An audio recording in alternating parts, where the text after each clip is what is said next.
로마서 4장에서는 이 믿음의 조상 아브라함의 이야기를 통해서 그 믿음이란 무엇인가 이거를 우리가 2주간 같이 살펴보았죠.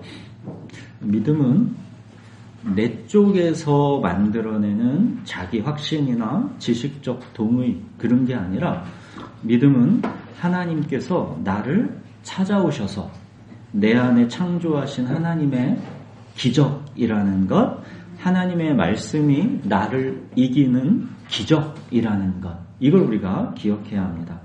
우리가 아브라함의 이야기를 살펴보았는데 그 이야기에서 이 첫 시작을 우리가 반드시 기억해야 합니다.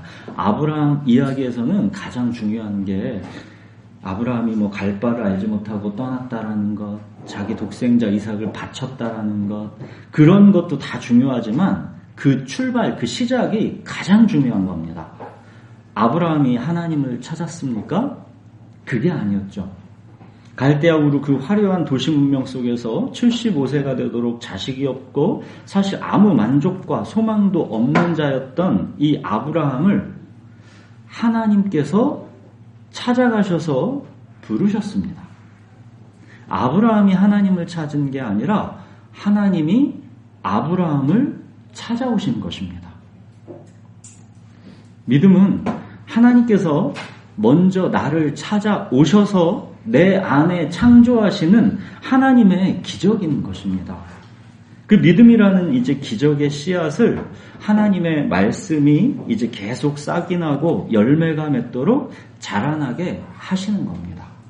그래서 결국 말씀이 나를 이기게 하시는 것입니다. 여러분, 믿음의 시작은 나에게 있는 게 아니라 하나님께 있는 것입니다. 여기 저와 여러분들 중에 어느 누가 자기가 먼저 깨달아서 하나님을 찾은 사람이 있습니까? 로마서 3장에서 보았죠. 기록된 바 의인은 없나니 하나도 없으며 깨닫는 자도 없고 하나님을 찾는 자도 없다. 하나님께서 우리 각자를 찾아와서 부르신 것입니다. 그렇지 않습니까? 저도 궁금합니다. 여기 정말로 자기가 깨달아서 자기가 하나님을 찾아가신 분이 있습니까? 자기 삶을 돌아보십시오. 자기가 하나님 찾아가신 분 있나요? 이렇듯 우리가 하나님 앞에 의롭다 하심을 받는 것은 우리의 행위가 아니라 우리를 찾아오셔서 우리 안에 창조하신 하나님의 기적인 믿음으로 말미암는 것입니다. 자, 이렇게 하나님의 은혜로 이 믿음이라는 기적이 이제 창조된 사람은 이제까지 없던 완전한 새 사람입니다. 새 사람. 눈, 코, 입 다 똑같이 있고 뭔가 별로 달라진 것도 없어 보이지만 여전히 죄도 짓고 연약하고 이기적이고 자기중심적이지만 존재 자체가 이 믿음이라는 기적이 창조된 사람은 완전히 그 존재가 새로워진 새 사람입니다. 그런즉 누구든지 그리스도 안에 있으면 새로운 피조물이라. 이전 것은 지나갔으니 보라 새 것이 되었도다. 우리는 내가 뭐가 새 것인가 이게 헷갈릴 수 있는데 새로워진 존재입니다. 기존의 어떤 도덕적이고 종교적인 사람에게 자기 확신과 의지와 결단이 추가된 그런 뭔가 조금 개선된 존재가 우리가 되는 게 아니라 완전히 새로운 존재. 그게 믿음이라는 기적이 그 안에 창조된 사람, 새 사람입니다. 우리가 로마서 지난주 4장 25절이 마지막이었죠. 예수는 우리가 범죄한 것 때문에 내줌이 되고 또한 우리를 의롭다 하시기 위하여 살아나셨느니라. 예수 그리스도의 십자가와 부활은 다만 도덕적 또는 종교적으로 조금 개선된 존재가 아니라 완전히 새로운 피조물, 새 사람을 창조하는 것입니다.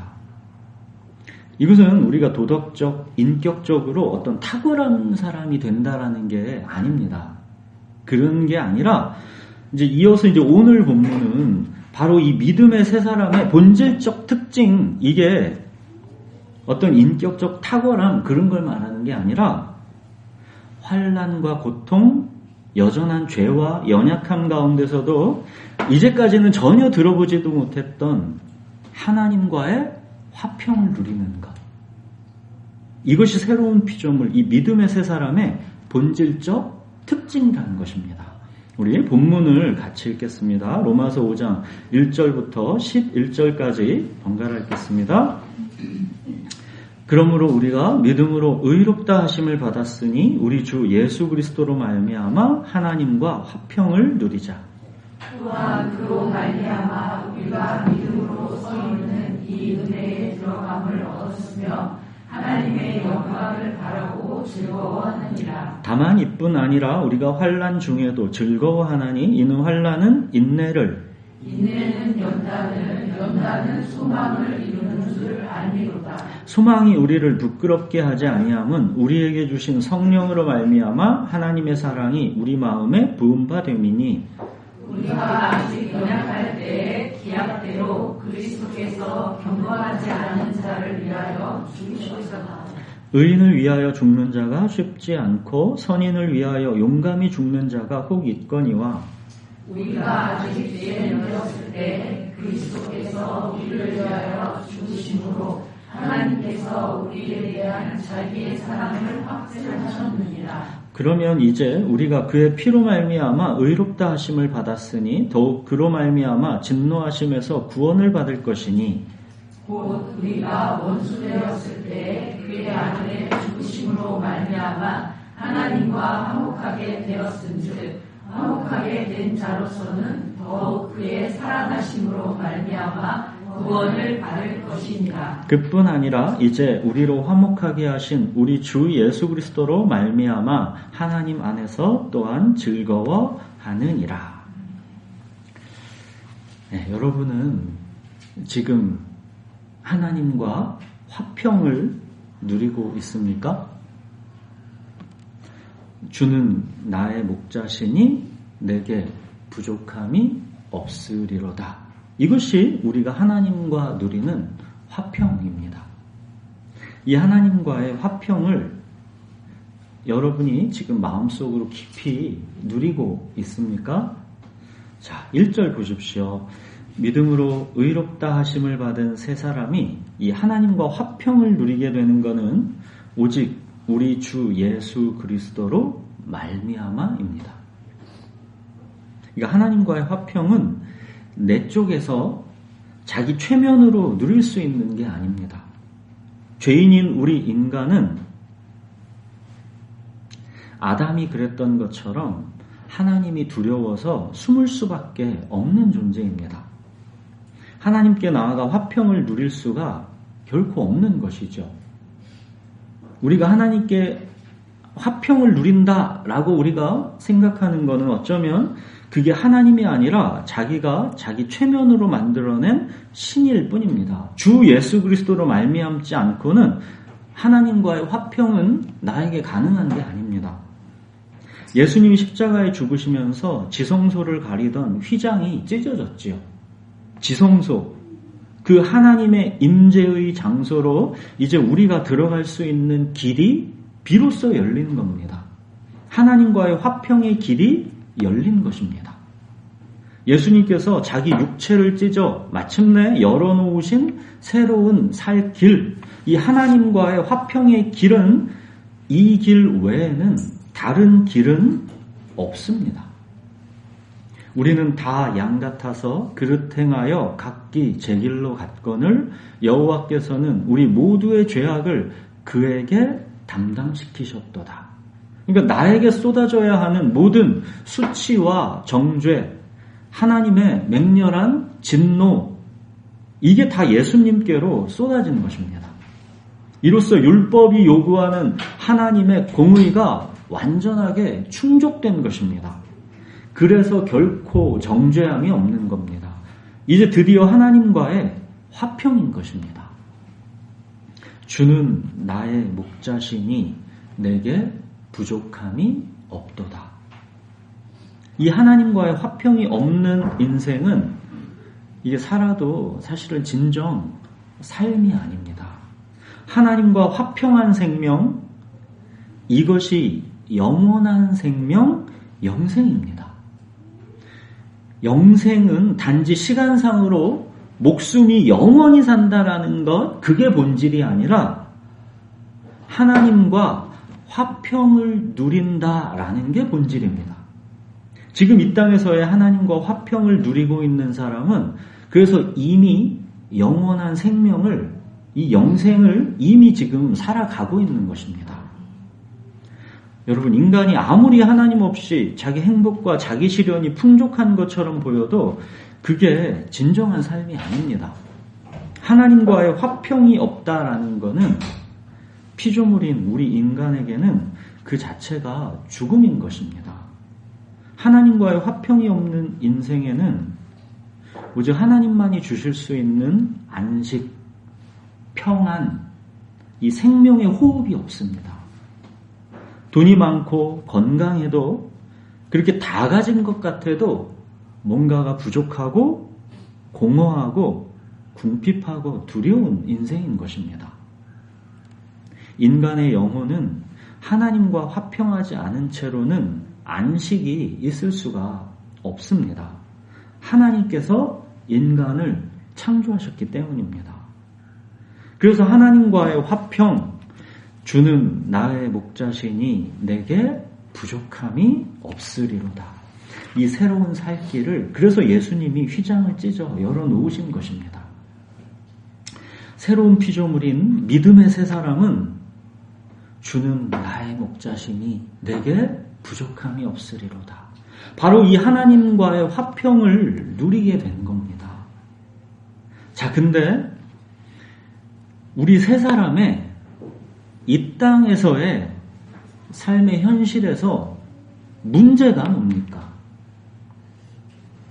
이미와 아직 이 시간을 살아가는 우리 삶에 항상 푸른 초장과 쉴만한 물가만 있는 게 아니라는 것이죠. 우리 삶에는 사망의 음침한 골짜기가 분명히 있다는 겁니다. 삶은 어렵고 힘들고 복잡합니다. 놀라운 건 그렇더라도 하나님의 화평은 조금도 부족하지가 않다는 겁니다. 주는 나의 목자시니 내게 부족함이 없으리로다. 이 하나님과의 화평은 사망의 음침한 골짜기에서도 그렇다는 겁니다.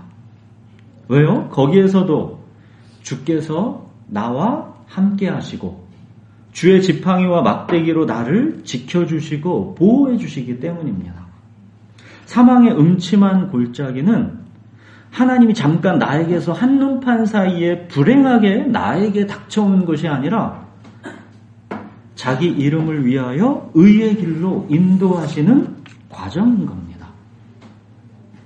자, 3절, 4절 보십시오. 우리가 환난 중에도 즐거워하나니 이는 환난은 인내를, 인내는 연단을, 연단은 소망을 이루는 줄 알미로다. 이 믿음의 세 사람이 누리는 하나님과의 화평에 환난이 빠져있는 게 아니라는 겁니다. 여러분, 우리 세 사람의 삶의 현실에도 환난이 분명히 있습니다. 여러분, 여기서 말하는 환난은 하나님의 뜻에 순종하고 충성하다가 당하는 그런 거룩한 고난, 그런 것만 말하는 게 아닙니다. 여기서 말하는 환난은 이 땅에서의 인생 그 자체가 품고 있는 고통, 질병, 장애, 죄와 약함, 죽음 이런 걸 다 포함하는 겁니다. 환난이라는 거는. 다윗의 죄가 만들어낸 그 인생 후반부의 끔찍한 고통과 슬픔들, 바울이 자기에게서 떠나기를 3번 강구했는데도 하나님께 거절당했던 그 육체의 가시, 이런 게 다 환난입니다. 사춘기의 질풍노도, 갱년기의 화, 우울과 외로움, 암투병, 먹고 살기 위한 고단한 직장생활, 이런 게 다 인생 그 자체의 환난입니다. 믿음의 사람인 세 사람도 이 땅에서의 이 인생 그 자체의 환난에서 조금도 예외가 아니라는 겁니다. 그러나 환난은 하나님과의 화평과 모순이 아니라는 겁니다. 환난은 우리의 믿음이 초라해지고 우리 믿음이 부끄러워지는 순간이 결코 아니라는 겁니다. 오히려 환난 그 중심에 우리의 믿음이 있는 겁니다. 믿음의 조상 아브라함의 인생을 우리가 보았지 않습니까? 그의 믿음의 여정에는 가뭄으로 먹을 것이 없어가지고 약속의 땅을 버리고 애굽으로 들어가는 환난이 있었습니다. 자기 살려고 두려움에서 이제 자기 아내를 위험에 빠뜨리는 그런 실패와 절망이 그에게 있었습니다. 약속이 이루어지는 기미가 전혀 보이지 않는 의심과 낙심이 그에게 있었습니다. 믿음은 그 환난이라는 토양에서 오히려 싹이 나고 자라갔습니다. 여러분, 고난이라는 토양에서 믿음이라는 기적의 씨앗이 자라나는 겁니다. 고난은 말씀이 내 안에서 육신이 되는 과정입니다. 여러분, 말씀은 결코 내 안에서 그냥 육신이 되지 않습니다. 고난의 과정을 통해서 그 뿌려진 말씀이 내 육신으로 육화되는 것입니다. 이 고난의 과정을 말씀으로 살아내게 하는 것, 그게 하나님의 기적인 믿음입니다. 예수님의 삶에도 아버지여 이 잔을 내게서 옮기시옵소서 하는 이 고난이 있었고, 나의 하나님 어찌하여 나를 버리셨나이까 하는 의심과 절망의 순간이 예수님께도 있었는데 어찌 우리에게는 그 고난이라는 이 유익이 없겠습니까? 성경은 고난을 유익하다 그러죠. 고난당한 것이 내게 유익이라. 이로 말미암아 내가 주의 율례들을 배우게 되었나이다. 이처럼 고난은 말씀이 내 안에서 육신이 되는 과정이기 때문에 이 고난조차가 유익이라는 것입니다. 여러분, 환난은 하나님이 없다거나 하나님이 있어도 그 하나님은 나와는 무관하다거나 우리의 환난은 그런 증거가 결코 아닙니다. 하나님의 임재 가운데 이 환난도 오히려 유익함으로 우리에게 있는 것입니다. 주는 나의 목자시니 내게 부족함이 없으리로다.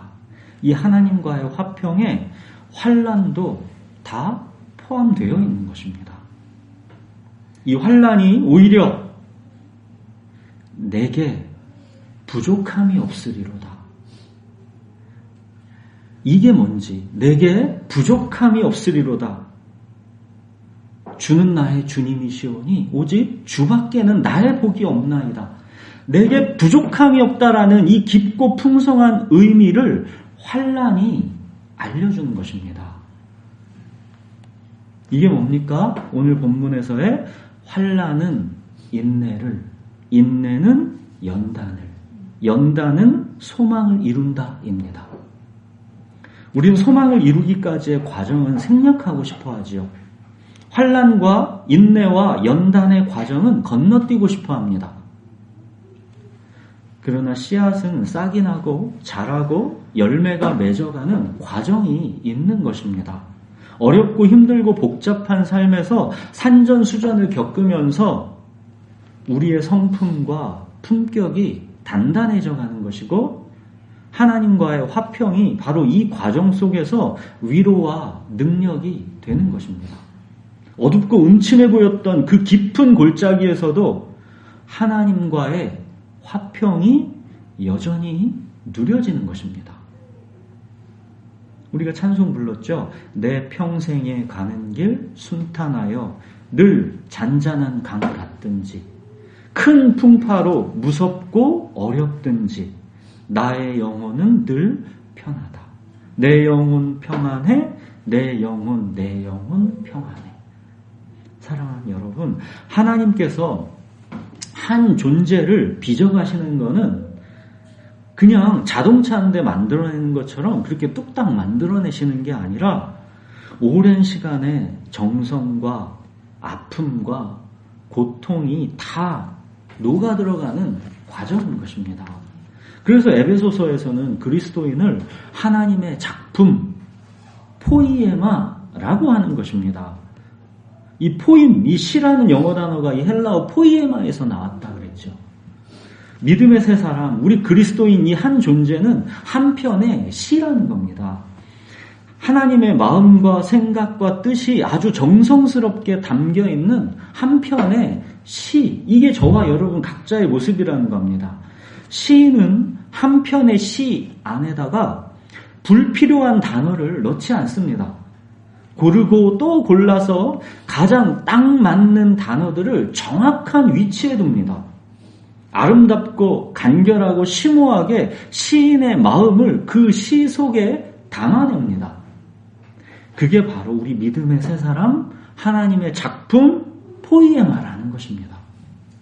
나는 매일 실패하고 매일 넘어지고 매일 이기적이고 매일 불순종하는 연약한 사람인데 그런 나의 고난과 고통과 실패의 경험조차도 나는 보이지 않지만 하나님은 그 모든 걸 재료로 삼아서 마침내는 하나님의 말씀이 나를 이기는 것입니다.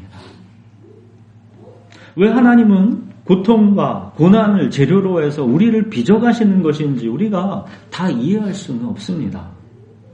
왜 이 고난과 고통에는 우리의 죄와 불순종으로 자처한 이런 고난도 있는 것이죠. 또 하나님의 뜻에 순종하기 위해서 당하는 그런 고난과 고통도 있는 것이죠. 또 이유는 알 수 없지만 그냥 우연히 사고처럼 찾아오는 고난과 고통도 우리에게는 많이 있습니다. 그 원인이 어떠하든 고난과 고통을 통해서 하나님이 일하신다라는 것이고 그 가운데서도 주는 나의 목자시니 내게 부족함이 없으리로다. 이 하나님과의 화평은 조금도 변함이 없고 오히려 부족함 없음을 이루어가는 과정이라는 겁니다. 왜 하나님은 이 고난과 고통을 통해서 하나님의 일을 성취해 가시는 건지 우리가 다 이해하고 그 길 갈 수는 없습니다. 우리가 다 이해하지 못합니다. 갈 바를 알지 못하지만 우리는 우리를 이끄시는 하나님 믿고 하나님 바라보고 우리가 따라가는 것입니다. 우리 믿음의 새 사람들에게는 하나님의 모든 뜻을 다 알아야 하는 게 필요한 게 아니라 하나님의 택하심과 부르심, 하나님의 주권적 은혜와 사랑에 대한 우리의 무한한 신뢰, 이게 필요할 뿐입니다. 의인, 즉 새 사람은 오직 이 믿음으로 말미암아 사는 것입니다. 사랑하는 여러분, 우리가 환난 중에서 소망하는 것, 이 소망은 결코 우리를 부끄럽게 하지 않습니다. 우리의 소망은 우리의 긍정의 힘, 마인드 컨트롤, 자기 확신, 이렇게 내가 만들어낸 소망이 아니라는 뜻입니다. 우리의 소망은 그런 물안개 같은 실체가 없는 그런 게 아니라 확실한 소망입니다. 우리 안에 계신 성령께서 우리 마음속에 하나님의 사랑을 부어주셨기 때문입니다. 우리가 환난 중에도 하나님의 화평을 누리고 그 소망이 너무도 확실할 수밖에 없는 명확한 이유, 그게 오늘 8절입니다. 8절에 보시면 뭐랍니까? 우리가 아직 죄인 되었을 때 그리스도께서 우리를 위하여 죽으심으로 하나님께서 우리에 대한 자기의 사랑을 확증하셨느니라. 우리가 아직 죄인 되었을 때, 하나님의 원수 되었을 때 그의 아들을 십자가의 대속 제물로 내어주실 정도였는데 지금 하나님과 화목하게 된 우리, 지금 이미 하나님의 자녀가 된 우리가 하나님께 과연 그러면 어떤 존재일지를 상상 좀 해보라는 것입니다. 여러분, 그렇기 때문에 아까 그 3절에 보시면 환난 중에도 즐거워하나니 그러는 겁니다. 이 즐거워한다라는 이 단어는 이게 원어로는 자랑한다라는 뜻입니다. 그 표준세 번역이 오히려 훨씬 잘 번역했습니다. 표준세 번역에는 환난 가운데서도 자랑한다 이렇게 번역했습니다. 환란 가운데 즐거워한다고 하면 이게 좀 사이코 같잖아. 근데 자랑한다라고 하면 이게 좀 이해가 달라지죠. 이 자랑이라는 단어가 고린도 후서에서 똑같이 이 원어가 쓰이는데 한번 찾아보겠습니다. 우리 고린도 후서 12장 7절에서 10절을 한번 보십시오. 299페이지입니다. 고린도 후서 12장 7절에서 10절 우리가 한번 번갈아 같이 한번 읽어보겠습니다. 299페이지에 고린도 후서 12장 7절부터 10절까지입니다.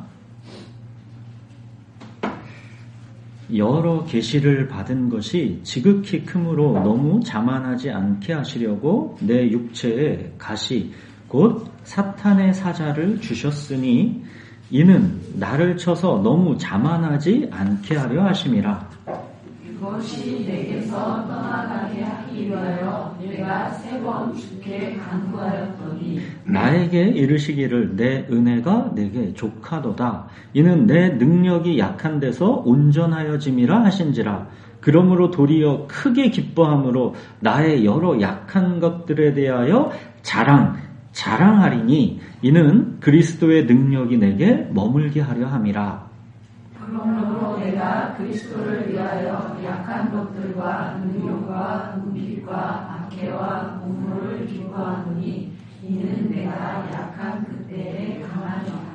바울에게는 제발 이것만은 하나님께서 고쳐주셨으면 하는 육체의 가시가 있었습니다. 그게 뭔지는 모릅니다. 간질이라는 사람도 있는데 그건 확실치 않습니다. 근데 이 육체의 가시 때문에 바울이 정말 하나님께 은혜 받은 사람이 맞는가? 남들이 그렇게 수근수근할 만큼 그렇게 바울이 사탄의 사자라 할 만큼 그런 부끄럽고 고통스러운 것이었습니다. 그 육체의 가시라는 게. 근데 하나님은 바울의 간절한 기도 제목을 들어주시지 않았습니다. 오히려 내 은혜가 내게 족하도다. 이는 내 능력이 약한 데서 온전하여 짐이라 하셨습니다. 그래서 바울은 자기 육체의 가시, 이 환난을 바라보는 시각이 완전히 바뀌었습니다. 그러죠? 그러므로 도리어 크게 기뻐함으로 나의 여러 약한 것들에 대하여 자랑하리니 이는 그리스도의 능력이 내게 머물게 하려 함이라. 그러므로 내가 그리스도를 위하여 약한 것들과 능욕과 궁핍과 박해와 곤고를 기뻐하노니 이는 내가 약한 그때에 강함이라. 여기 육체의 가시, 나의 여러 약한 것들에 대하여 자랑한다. 이 자랑이라는 단어가 오늘 본문 그 환난 중에도 이 즐거워하나니 이 단어입니다. 하나님과의 화평은 그만큼 그 무엇에도 흔들리지 않는 것이고 오히려 환난조차도 바로 그때 그리스도의 능력이 거기서 나와 함께하기 때문에 오히려 자랑한다는 겁니다. 여러분 이렇게 하니까 이게 무슨 엄청 낭만적으로 들리가지고 이게 막 암투병하거나 육체의 질병이 고통스러운 사람이 이런다고 아프지 않은 게 아닙니다. 지독하게 고통스럽고 아픈 것이죠. 환난은 고통스럽고 아픕니다. 근데 그 가운데서도 하나님과의 화평은 하나님을 소망하게 하고 하나님을 자랑한다라는 겁니다. 이게 바로 믿음의 사람, 새 사람이 누리는 하나님과의 화평이라는 겁니다. 여러분, 우리 이 육체의 장막이 벗어지는 과정, 우리의 이 겉사람이 낡아지는 과정은 이게 당연한 겁니다. 이미와 아직 사이에 이 환난의 과정, 벗어지는 과정, 이건 불가피한 과정입니다. 나비가 되어 날아오를 때까지 탈피의 과정은 불가피한 거 아니겠습니까? 이 쓰러져가는 육체의 장막으로 이곳에서 우리가 영원히 살 게 아니지 않습니까? 거쳐가야 하는 것이죠. 우리는 이미 이루어진 구원과 아직 이루어지지 않은 새하늘과 새 땅, 그 사이의 시간을 지금 잠깐 살아가고 있는 것입니다. 완성이 아니라 시작입니다. 전체 그림이 아직 보이는 것이 아니기 때문에, 완성이 아니라 시작이기 때문에, 그래서 믿음인 것입니다. 우리는 이제 갓 처음 익은 열매를 지금 맛보고 있는 중인 겁니다. 그러니까 맛이 온전하게 다 느껴지지가 않는 겁니다. 첫 열매이기 때문에 맛도 시고 떨떠름하기도 한 것이죠. 이게 풍성하고 완전하게 무르익은 열매를 맛보게 되는 날이 우리에게 다가오고 있다는 것입니다. 이 사실을 깊이 깨달으면 깨달을수록 이미와 아직 그 사이의 시간은 그 기다림으로 인해서 더욱 풍성해지는 것입니다. 그래서 우리는 환난 가운데서도 자랑할 수 있는 겁니다. 기다림이라는 이 확실한 소망이 우리에게 있기 때문입니다. 사랑하는 여러분, 내게 주어진 그 이미와 아직 그 사이의 시간이 고되고 힘겹더라도 이게 너무 위축될 게 없습니다. 하나님은 이미 우리의 그런 연약함을 다 계산하고 계십니다. 그걸 다 아시고도 이미와 아직 그 사이의 시간 속에서 우리를 두신 겁니다. 우리는 가끔 도대체 이 이미와 아직 사이의 시간을 왜 우리에게 남겨두셨을까? 우리는 매일 실패하고 연약해서 넘어지는데 왜 이 환난의 시간들을 우리에게 남겨두실까 하지요? 하나님의 뜻, 하나님의 계획을 우리가 다 알지 못합니다. 그러나 중요한 거는 하나님은 실패해도 괜찮으니까 한번 살아내 보라 하시는 겁니다. 오늘 넘어졌으면 내일은 또다시 일어서면 된다는 것입니다. 그러다 보면 이제 어느새 이제 성품과 품격이 이제 단단해지는 것입니다. 우리의 믿음이 자라가는 것이죠. 자존심의 상처를 받으면 온몸이 막 파르르 떨리고 그 자존심을 지키기 위해서 온몸에 막 힘이 뻣뻣하게 들어갔었던 내가 이제 어느새부턴가 내 몸에서 이제 힘이 조금씩 빠지고 하나님께 사랑받는 존재다라는 거에서 오는 그 자존감 때문에 이제 더 이상 쓸데없는 내 자존심을 지키려고 그렇게 연연하지가 않게 되는 것입니다. 사람을 기대하고 의지했다가 크게 실망하고 근데 나는 더한 사람이다라는 것을 또 발견하고 그러면서 용서의 마음이 찾아오고 그러면서 이제 그냥 사람이 점점 다 불쌍하게만 보여지고 사람의 마음을 다치게 하고 싶지가 않게 되는 것이죠. 그냥 때로는 잠깐 정신 나가서 욱 했다가도 금세 다시 이제 제정신이 돼서 돌아오는 것입니다. 정신없이 이 땅에서 내 육체와 마음에 원하는 막 뭔가를 성취하려고 달려왔었던 내가 어느새부턴가 나를 이곳에서 이제 다 내주고 주님께 이제 가볍게 돌아가야지 하는 그런 마음으로 꽉 움켜쥐었던 손을 이제 서서히 풀게 되는 것이죠.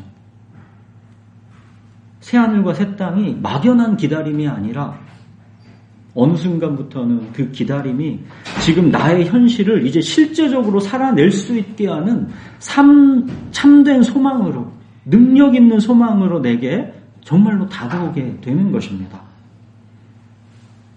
이제 그러면서 이제 아주 가끔 스스로 이제 미소 지으면서 하나님을 바라보게 되는 거죠.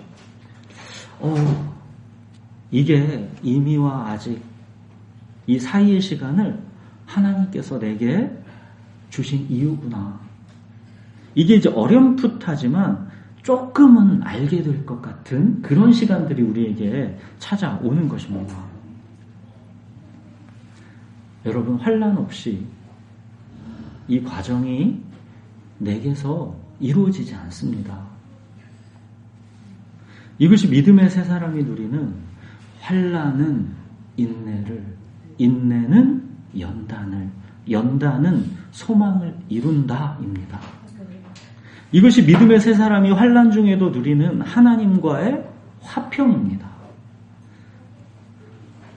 여러분, 그렇다고 혹시라도 우리의 이 성숙의 과정, 우리가 조금 막 성숙해져가는, 그런 거, 나 좀 성숙한 것 같은데, 이런 거를 하나님과의 화평의 근거로 삼으려는 교만한 착각은 절대 하면 안 됩니다. 그럼 우리는 바로 하나님과의 화평을 잃어버립니다. 우리는 조금 오늘 괜찮은 듯 싶다가도 내일 또 죄를 짓기 때문입니다. 조금 괜찮다 싶은 그런 순간들이 사실 우리에게 별로 없죠. 여러분, 하나님과의 화평의 근거는 결코 나에게 있지 않습니다. 그 근거는 오직 이 로마서 5장 8절입니다. 우리가 아직 죄인 되었을 때 그리스도께서 우리를 위하여 죽으심으로 하나님께서 우리에 대한 자기의 사랑을 확증하셨느니라. 화평의 근거는 결코 내 쪽에 없습니다. 자기 아들을 내어주신 하나님의 사랑, 여기에 화평의 근거가 있는 것입니다.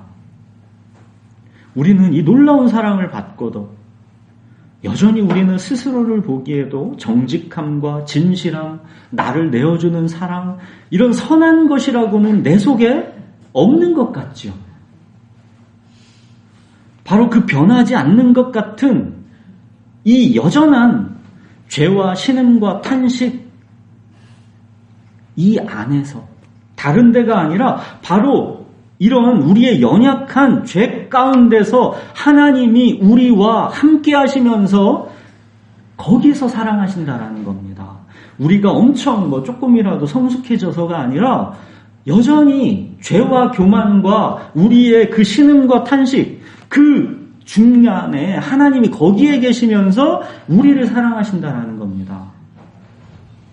여러분, 10절에 우리가 원수 되었을 때도 하나님은 자기 아들을 십자가에 내주시기까지 사랑하셨는데, 원수 되었을 때도, 그러면 이제 원수가 아니라 하나님의 자녀가 된 우리를 대체 얼만큼 사랑하시겠느냐, 그 말입니다. 이게 여전히 온통 자기밖에 모르는 왼수 같은 자식일 수 있죠. 그래도 내 자식이라는 겁니다.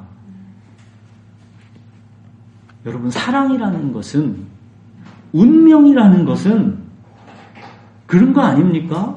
사랑이다, 운명이다, 이거는